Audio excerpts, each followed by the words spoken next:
This book is the definition of romp. It just feels springy to me.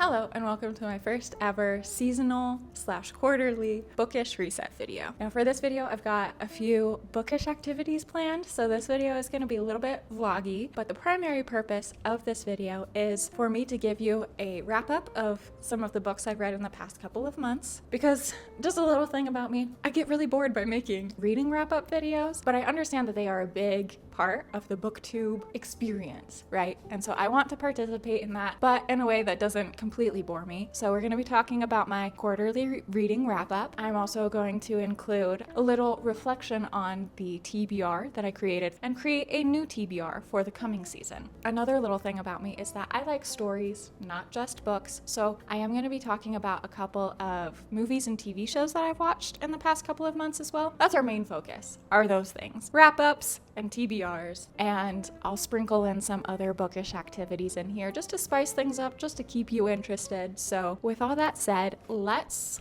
go over to my bookshelf and we'll get started on our first little bookish activity while I wrap up some of the books that I've read. First bookish activity is reorganizing this. As you can see here, this lovely shelf is over capacity.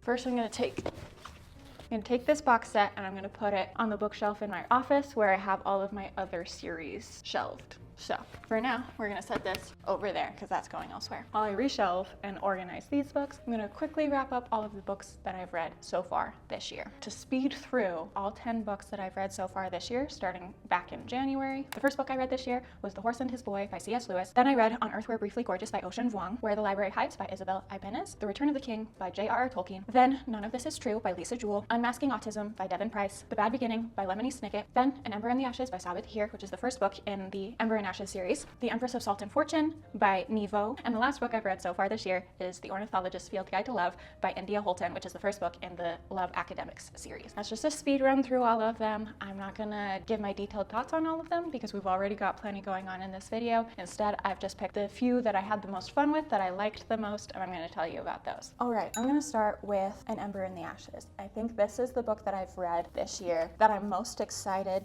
to see what it turns into. It's the first book in a series. It's a YA fantasy series. Here's a synopsis. I had a lot of fun reading it. I just think that this series has a lot of potential and I'm excited to see where it goes. I don't necessarily think this first book was like a new favorite by any means, like favorite of all time. Obviously, it's one of my favorite books that I've read so far this year, this quarter. But yeah, I think the reason I do want to talk about it is just that I feel like there's so much potential for this series to become a favorite series of mine, and it really did a really good job of setting up for the rest of the books in the series and introducing things that I know are going to be a big part of the rest of the series, while also having a lot of plot and a lot of action in its own story. Does that make sense? There's a lot of setup for the rest of the series, but there's also a lot of stuff happening that's contained in this one book. And so I liked that. I also liked that this fantasy series is set in a setting and a culture that is heavily inspired by the Middle East and Northern Africa. I feel like a lot of fantasy books tend to be set in a world and a culture that is essentially medieval Europe. And so I just liked that shift in setting and culture. This shelf is gonna be interesting now that these books are gone. That's An Ember in the Ashes. I'm really excited to continue reading the series. Another book that I want to talk about that's on this list is The Return of the King. This is the finale in the Lord of the Rings series. And the reason I want to talk about this book and why I feel a lot for this book is just that I grew up watching the Lord of the Rings movies, the director's cut of these movies. Friends of mine love these movies. It was always a part of my life growing up, but I always thought that the books would be too dense, too much, too just unattainable for me, if that makes sense. And so I never picked up any of the books. But then I started listening to the audiobooks and absolutely fell in love. And I finished the series, which I think there's just this sense of accomplishment for me that hey, I read these books that I thought I couldn't read and I finished the whole series. But I also really liked The Return of the King. That's always been my favorite movie growing up. That was my favorite movie. I love the battle. I love that you really see good and evil clashing, and then you know, the good guys end up winning and conquering the evil forces in Middle Earth, and that's just like very satisfying to me, and I've just always really liked Return of the King for that reason. And so I was really looking forward to reading this book and seeing how it compared to the movie, and I thought it was interesting that there are more differences between the Return of the King movie and the Return of the King book than there are between the other two books and other two movies, if that makes sense. And so I just had a really fun time with those differences, because yes, like, you have the same battle and there are those big beats in those battles, and that is still very exciting and satisfying to me. How do we like that? So there's that, but then like even after the battle, there's like a significant portion of the Return of the King book that is dedicated to the aftermath of that. You have people healing from this great big battle that they just participated in. You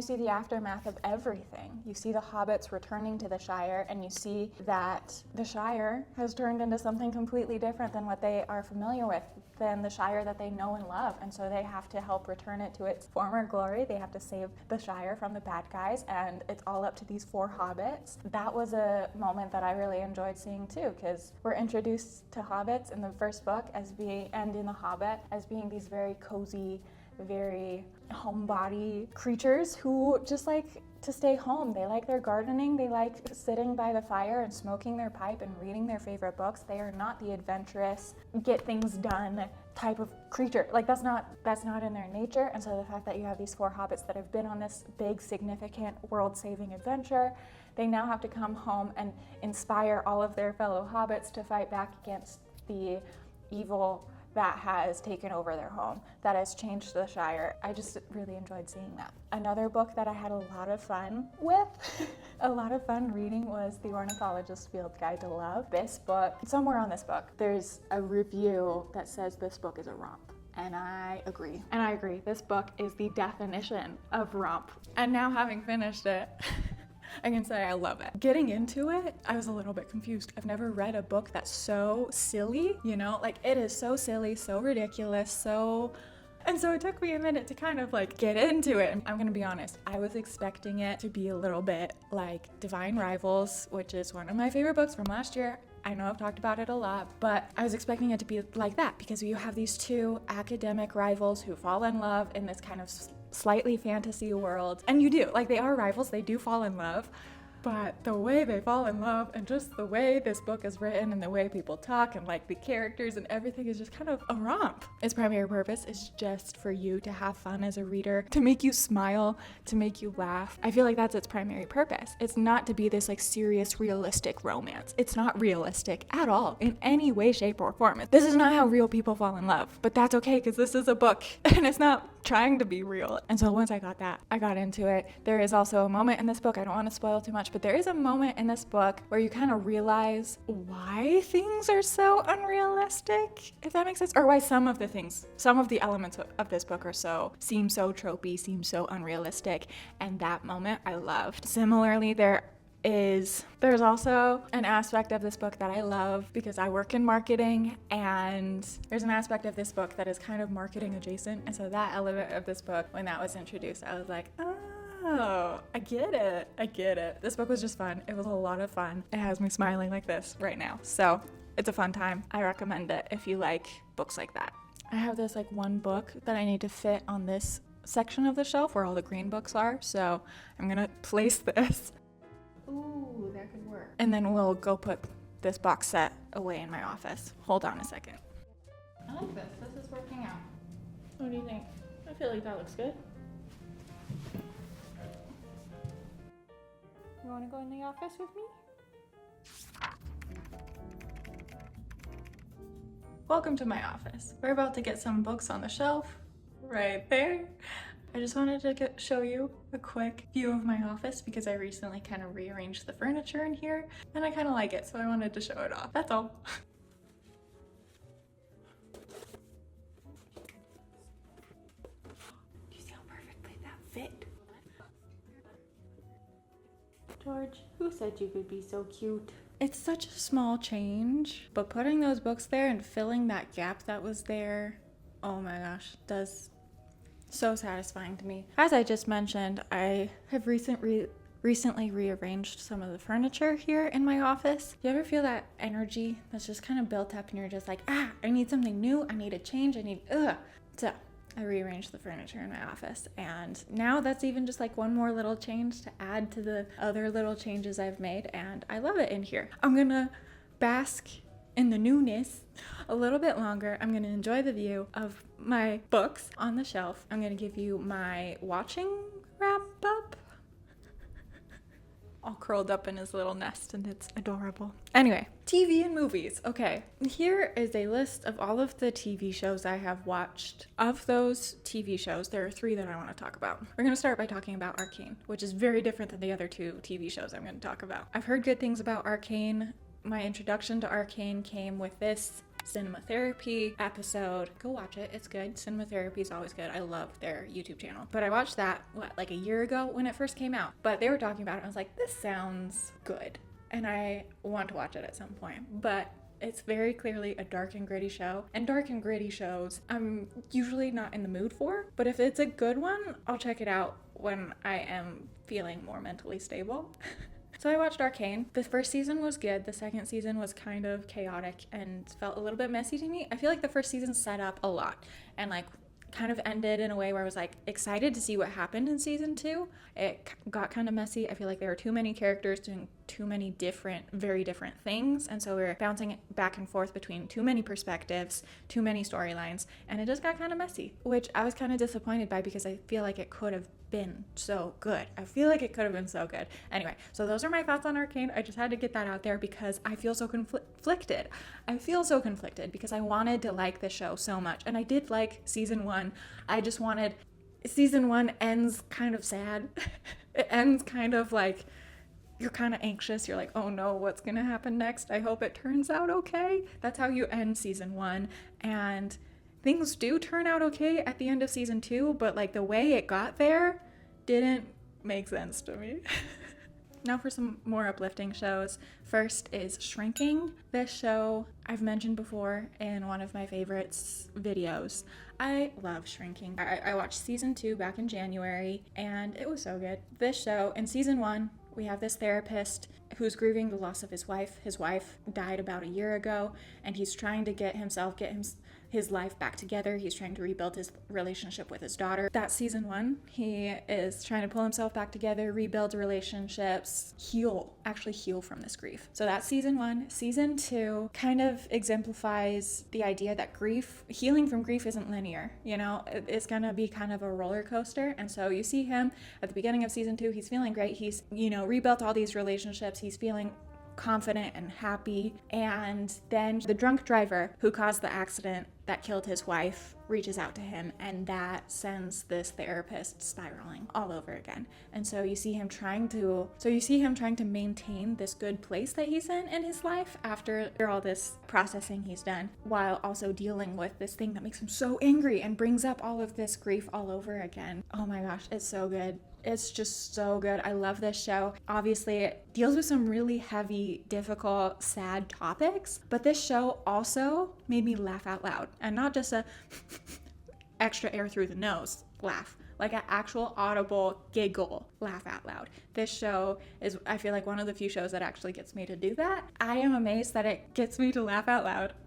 And also, it's dealing with these like really sad things at the same time, and it does it so well. So good. That is Shrinking season 2. Loved it. I'm gonna bring it up on my favorites when I make my favorites for this year. At the end of this year, it's gonna be on that list. I love this show so much. The last TV show I want to talk about is A Man on the Inside.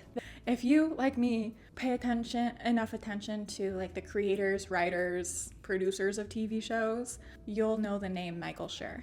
Michael Schur is known for creating some of like the most popular and most beloved TV shows, I think, of the last like 25 years. He is behind The Good Place, which is one of my favorite TV shows of all time. He's behind Brooklyn Nine-Nine, Parks and Rec, and The Office. And now he's created a new show called A Man on the Inside. So this show has all of the same, like, just good vibes, the good feelings that you get from any of those other shows, The Good Place, Brooklyn Nine-Nine, etc. It's funny. This show also had me audibly laughing out loud, but it's just really heartwarming and heartfelt. There's like just it. This show is about an old man played by Ted Danson. He recently lost his wife. Recently lost his wife. He's a retired professor. Since he lost his wife, he's kind of isolated himself and become a little bit of a hermit, and his daughter's worried about him. So she suggests that he get a hobby, that he go join a club, go do something. In a way that would only happen in a TV show. Just after his daughter recommends this, he finds an ad in the newspaper that was posted there by a private detective seeking help from a man in his 70s. And he's like, oh, I'm a man in my 70s. I can help. So he applies for this job to work with this private investigator who is trying to solve a case of a stolen necklace in a retirement home. And she can't get in to investigate. She needs a man on the inside, somebody to check in as one of the residents of this like old folks home and get to know all of the other residents, try to figure out who did this, and it is so fun. He's so excited by this. He's watched spy movies before. He's read mystery novels. He's got this, but he doesn't. He's not a spy. He's not a detective. He doesn't really know what he's doing, but it's just heartfelt. Very just gives you all the warm fuzzies. It's funny, like I said, so I love this show. I would not be surprised if this show also appears on my favorites list at the end of the year. A little wrap up of some TV shows for you, and I'm gonna mention one movie, Wallace and Gromit, A Vengeance Most Foul. Like as a little girl, I loved watching Wallace and Gromit. When I heard Cinema Therapy reviewing the most recent Wallace and Gromit, I had to check it out, and I'm so glad I did. It's fun. It's a good time. Those are all of the TV shows and movies. All right, I need a little bit of a break. I've been talking for a long time, so I'm gonna go get something to eat, something to drink, rehydrate my throat after talking for so long about books and TV shows and movies. I'm gonna go do that. Maybe read a little bit, because I am in the middle of a book that I would like to finish today because it's the last day of February and I just want to finish it. And I will see you in a little bit to create a TBR jar, and then we will talk TBR for the next season.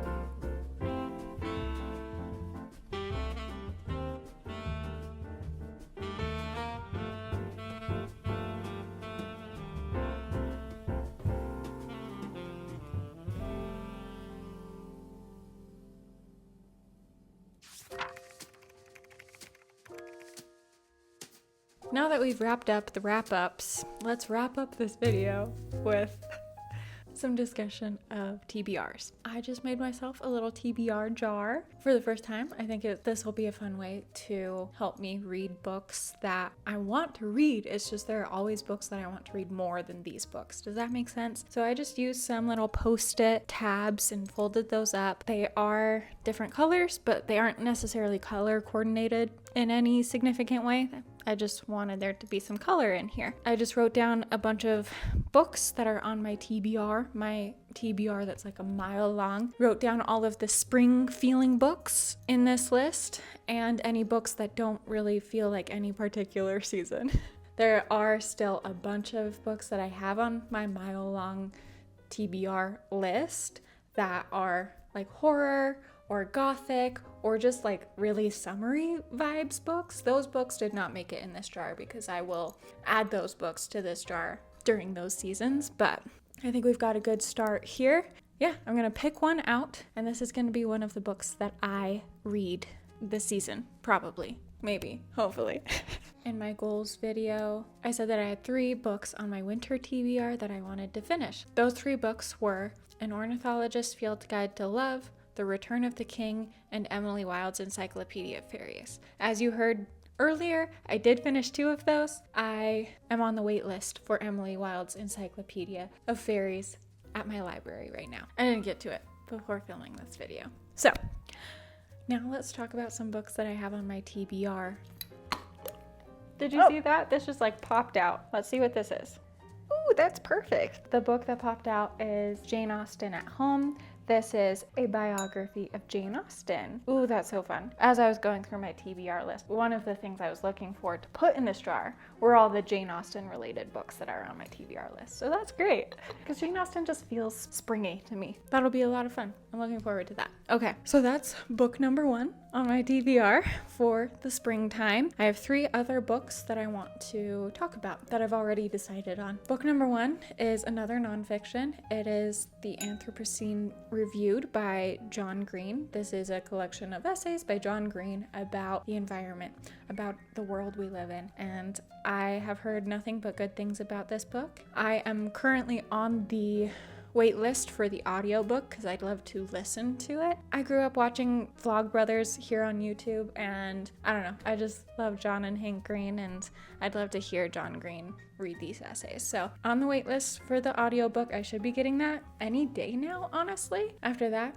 I'm on the wait list for A Torch Against the Night, which is the second book in the Ember and Ashes series, which I talked about earlier. Like I said, I'm super excited to see where this series goes. Since I'm so excited for what happens with this series, I just want to lean into that momentum, that reading momentum, and just read what I'm excited about. So that's on my spring TBR as well. The last book on my spring TBR is a book I've heard a lot about recently. I feel like it just keeps coming up in a bunch of different videos that I'm watching, reading vlogs, reading recommendation videos, you name it. I feel like it's come up so many times, and I think it's a sign that I need to read this book. This book is All Systems Red, I think is what it's called, but it's the first book in the Murderbot Diaries. This is a cozy sci-fi, I guess. Murderbot doesn't really sound cozy, but it is. It's this dystopian sci-fi world where you have these robots that are, I assume they murder people, otherwise why are they called murderbots? Anyway, we have this one murderbot who figures things out, becomes like sentient, and like hacks his programming or whatever.